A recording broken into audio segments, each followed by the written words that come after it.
गिरिडीह लोकसभा से कौन मारेगा बाजी, किसकी चमकेगी किस्मत, जाने समीकरण। गिरिडीह सीट पर 2009 और 2014 लोकसभा चुनाव में लगातार 2 बार बीजेपी ने जीत दर्ज की थी। हालांकि 2019 में यहां से एनडीए उम्मीदवार चंद्रप्रकाश चौधरी सांसद चुने गए थे। अब 2024 के महासंग्राम में जीत का ताज किसके सर सजेगा, फिलहाल ये जनता तय करेगी। जानिए क्या है गिरिडीह सीट का समीकरण और इतिहास। जोहार, मैं हूं अफरोज आलम और आप देख रहे हैं हमारे नए नवेले शो चुनावी अड्डा। झारखंड की गिरिडीह पर राष्ट्रीय जनतांत्रिक गठबंधन एनडीए का कब्जा है। 2019 के लोकसभा चुनाव में इस सीट पर सुदेश महतो की party all Jharkhand student union AJSU के चंद्रप्रकाश चौधरी ने जीत का परचम लहराया था। इस सीट पर भाजपा के रविंद्र कुमार पांडे सबसे ज़्यादा 5 बार सांसद रहे। झारखंड राज्य के गठन होने के बाद से इस सीट पर भाजपा और झामुमो के बीच टक्कर होती रही है। अलग राज्य का दर्जा मिलने के बाद पहली बार 2004 में यहाँ लोकसभा चुनाव हुआ था। इसमें झारखंड मुक्ति मोर्चा के टेकलाल महतो ने जीत दर्ज की थी। टेकलाल ने 4 बार के सांसद रविंद्र कुमार पांडे को लगभग 1.5 लाख मतों से शिकस्त दी थी। गिरिडीह सीट का सियासी इतिहास क्या है, चलिए जानते हैं। गिरिडीह लोकसभा सीट पर 1952 में पहली बार चुनाव हुआ था। यहाँ से कांग्रेस के नागेश्वर प्रसाद सिन्हा सांसद चुने गए थे। 1957 में काजी ESA मातिन छोटा नागपुर संथाल परगना जनता पार्टी से जीत दर्ज किए। वहीं 1962 में बाटेश्वर सिंह निर्दलीय सांसद बने। 1967 में कांग्रेस के इम्तियाज़ अहमद और 1971 में चपलेंदु भट्टाचार्य लोकसभा पहुंचे। 1977 में जनता पार्टी के रामादास सिंह ने इस सीट का प्रतिनिधित्व किया। साल 1980 में कांग्रेस के उम्मीदवार बिंदेश्वरी दुबे ने जीत हासिल की। फिर 1984 में कांग्रेस से ही सरफराज अहमद सांसद चुने गए।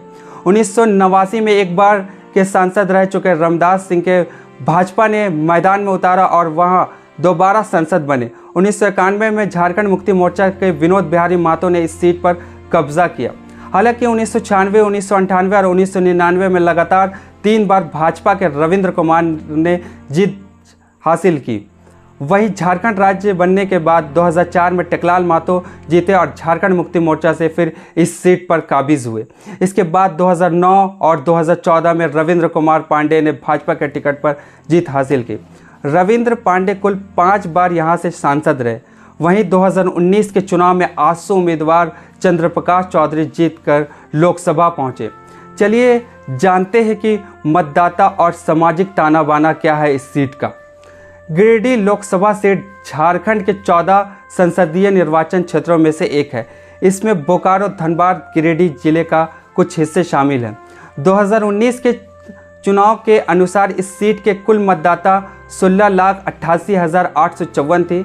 SC मतदाता 1,90,841 यानी 11.3%। ST मतदाता 2,58,395 यानी 15.3%। मुस्लिम मतदाता लगभग 2,86,800 यानी 17%। ग्रामीण मतदाता 10,28,512 यानी 60.9%।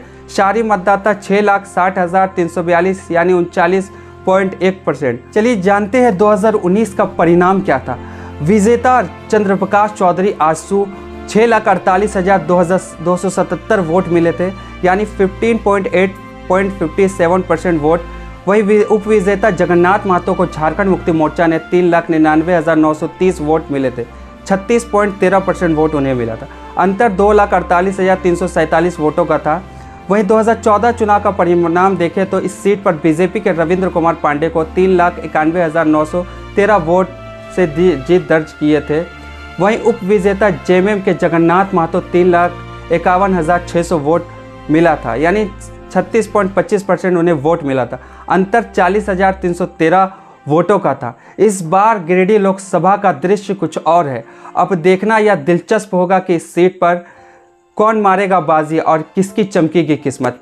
आपकी क्या राय है, आप कमेंट बॉक्स में हमें ज़रूर कमेंट करके बताएं और हमारे चैनल को सब्सक्राइब कीजिए और हमारा यह नया शो कैसा लग रहा है ज़रूर बताइए और हमें ज़्यादा से ज़्यादा प्यार दीजिए। धन्यवाद।